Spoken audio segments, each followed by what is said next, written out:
Now coming to rainwater harvesting, because one of our key focus areas is to understand how we can store and collect, how we can collect and store rainwater.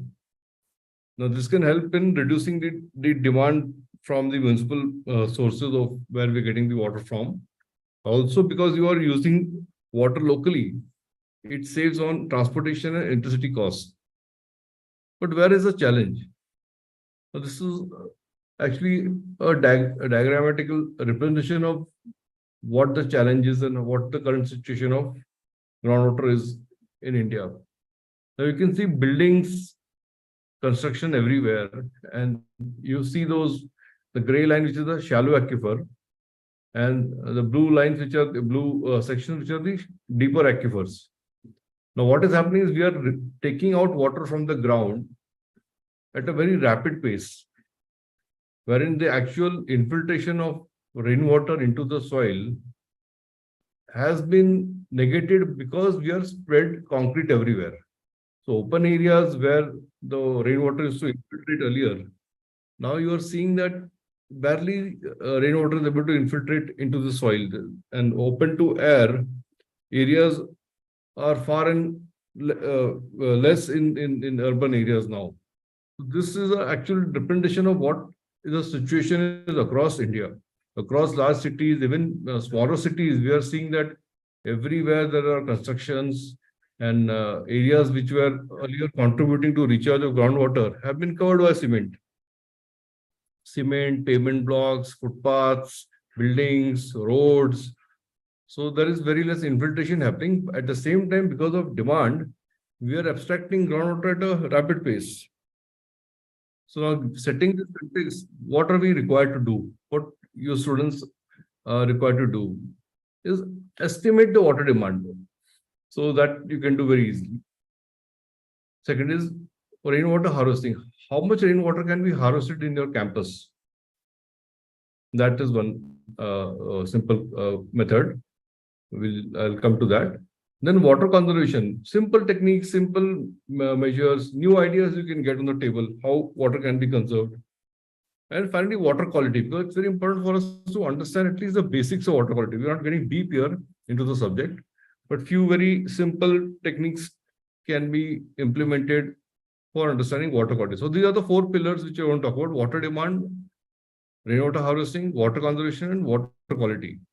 So first thing is, after the water demand, you can easily estimate by taking the threshold or taking the guidelines of 45 liters for a school, 45 liters per person per day.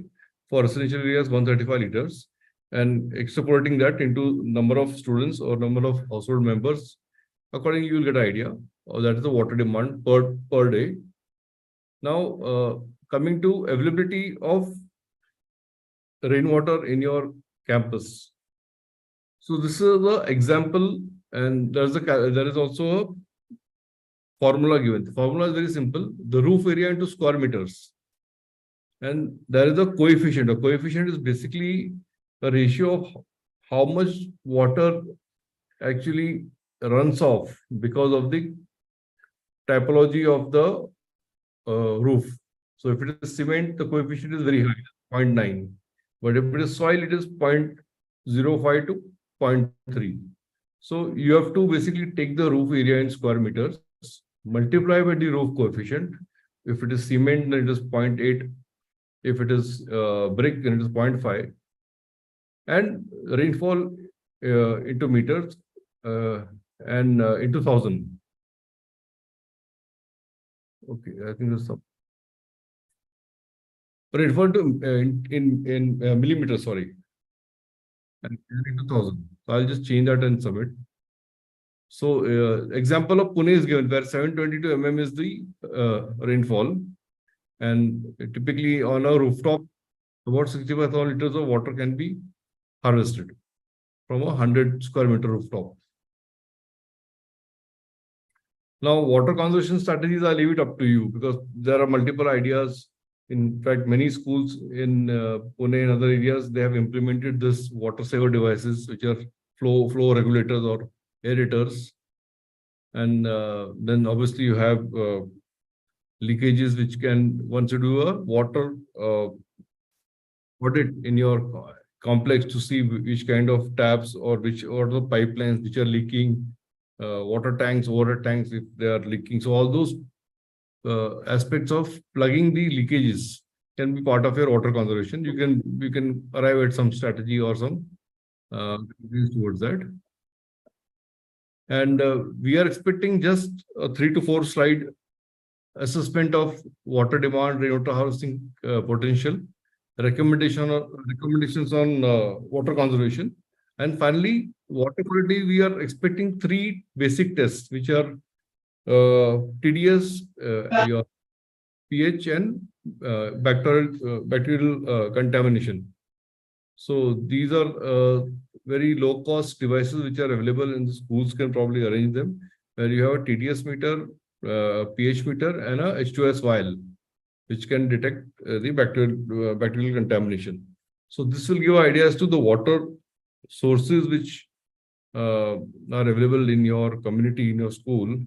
What is the current water quality with regards to these sources?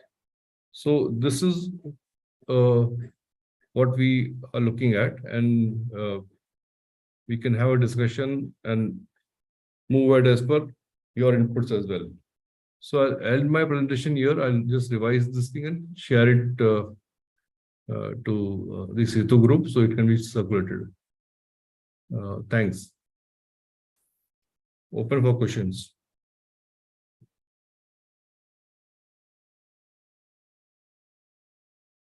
Sorry.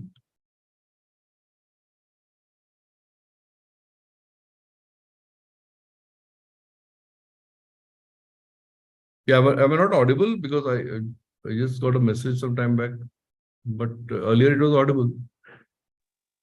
I can't hear You're anything. audible, sir. You're audible. Yeah, I think some members could not hear me properly. Yeah. So how do we go about it? Something to present. If some preliminary work has been done, we can do an assessment on that.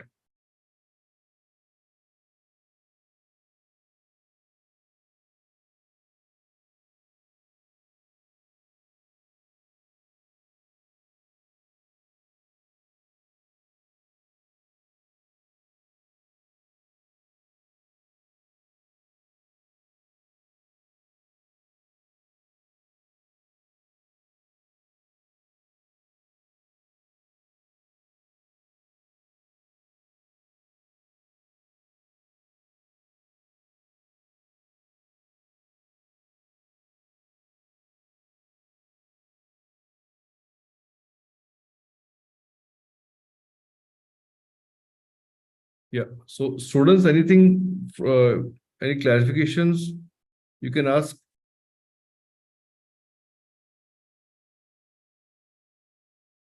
Or any school, anybody's going to present what they have done or what are their ideas?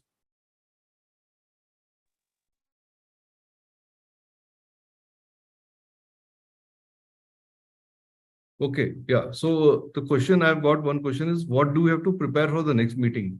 So very simple. I'll just answer. You do 2, 3 things. One is estimate the water demand. So if you're doing this for your school, then you have to estimate how many members, how many students are there in the school. If it's a day school, you know that the entitlement is 45 liters per person per day. If it is a hostel with where students are staying, then it is 135 liters per person per day. So you get a water demand of your particular school. So you, based on that, then you have to extrapolate as to how much water you are getting. So if your water demand is 1 lakh liters per day, how much is the water you're getting from different sources? It may be you're getting from municipal body 50,000 liters. 50,000 liters is coming from your borewell or a well. So that basically you have to prepare a water demand and supply assessment. Then second is understand the rainwater harvesting potential in your premises by using that calculator, by measuring the terrace area, which can be done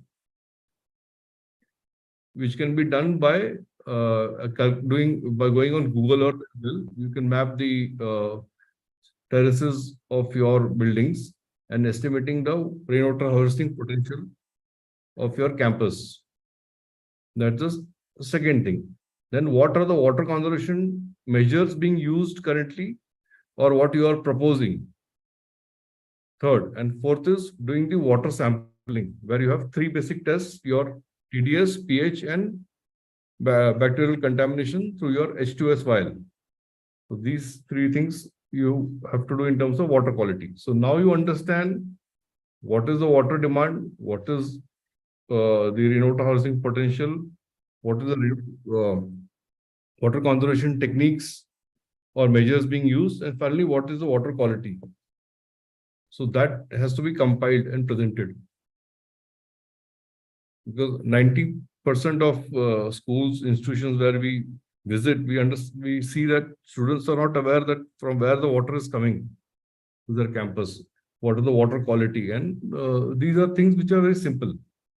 So your main purpose of your PPT is your assessment of your current water demand, how you're fulfilling it, what are the water conservation measures which you are using, and finally the water quality and your suggestions to improve on this. So you have to bring in your ideas. So you may have an idea that we, apart from doing rooftop rainwater harvesting, we can also harness the water falling in the campus. So we may have some other measures where you can build trenches or recharge structures for harnessing the water flowing out of your campus, which flows from your playground or your open areas, and which can be conserved within your campus. That can be either or using some water conservation techniques like flow regulators, or you're doing a survey of all the taps and water tanks and plugging the leakages.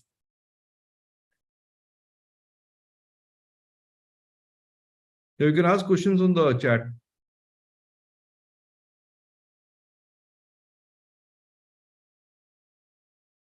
So for the next meeting, I think so. Your next meeting is definitely tomorrow. So for that, we just do two simple things. Sir, could I ask some questions? Yes, sir. Please. Sir, considering the water audit, how would we calculate the water in terms of the amount of? Do we have to check on the rainfall patterns and see what is the amount of rainfall that has occurred, and accordingly seeing the total surface area of the roof, and accordingly we have to calculate how would we go about it? Could you just be slightly So more? there is a rainwater RPI. You're right. You have there is a rainwater harvesting potential calculator which I'm sharing. You have to basically take the data, which is the annual rainfall in your area. Okay, and that and the catchment area, which is your rooftop in square meters. These two are the only two variables which you require.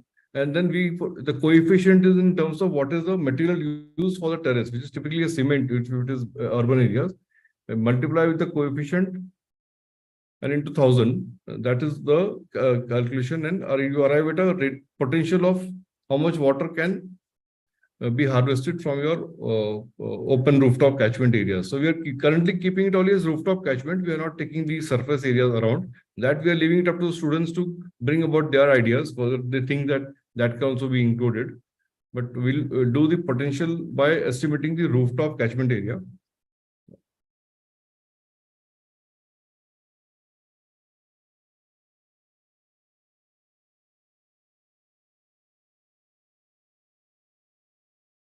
So I can't hear you, Pankaj sir.